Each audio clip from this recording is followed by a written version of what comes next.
In this lecture, we're going to cover the dock, which is one of the most fundamental elements of your Mac. So this area down here, this whole area is called your dock. And you can see that I've got it lined up with a bunch of applications. Any application that has a dot below it means that application is open and running. If I click on it, it'll open the application.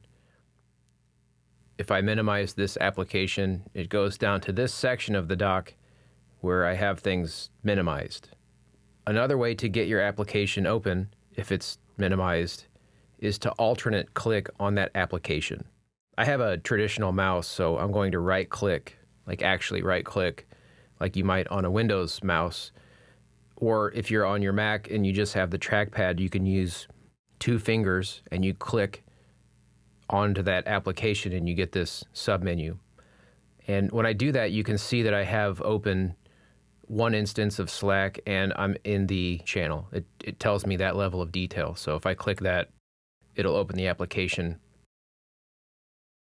So I've got those 2 options: minimize, click, minimize to clear up my desktop, alternate click, open it this way.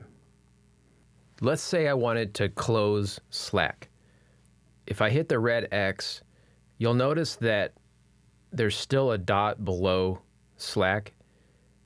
And if I come up here to my menu bar, you'll see that Slack is still operational. So if I were to click on Slack, I could go into my preferences and do Slack related things. And then the second that I click outside the Slack menu, it just takes me to Finder, which is the standard desktop menu bar that you'll see when you don't have an active application running. If I right-click Slack, you'll see that the Udemy work stuff window is no longer open, but if I just click this Udemy tab, for example, it quickly opens Slack for me. So if I really wanted to close this, there's 2 options. I can hit Command Q, which is the shortcut key, and that closes the application for real. And if I open it, see how it takes a little bit longer to bring the window up?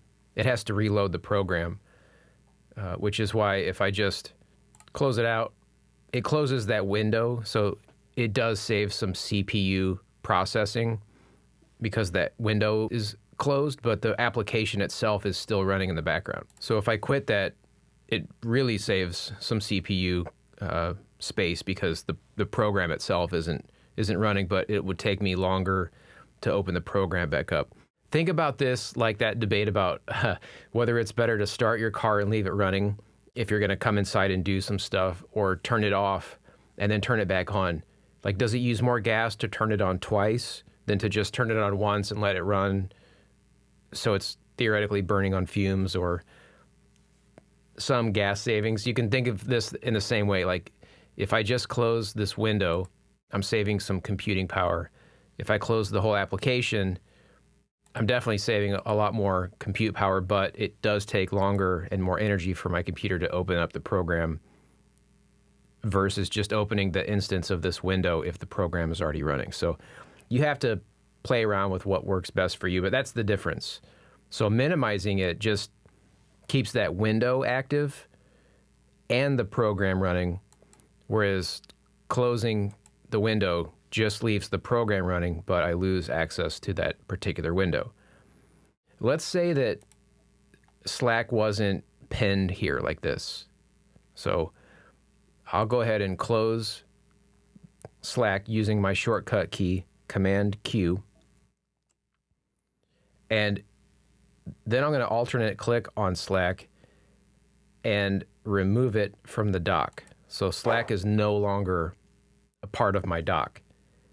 To get that back, I'll open up Finder, and from Finder, I'll click Applications so that I can see the entire list of all the applications installed on my computer.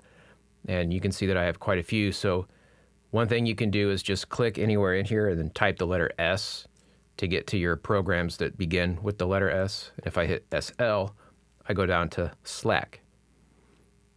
Another option is if I'm at the very top, you can hit the search button and type Slack into search. And from here, click Applications, and then you can find the tile that way. So I'm going to go back to the main window, and then I'll just type SL. And then I'll double click Slack. And you can see now that it's open down here in between these two brackets. So that means that if I were to close the application, the icon will disappear from the dock. And if I want that icon to stay there, I can alternate click here to get my submenu, go to Options, and select Keep in Dock. From here, I can move the tile back to its original location next to my zoom icon, let go of that, and then it stays pinned into my dock.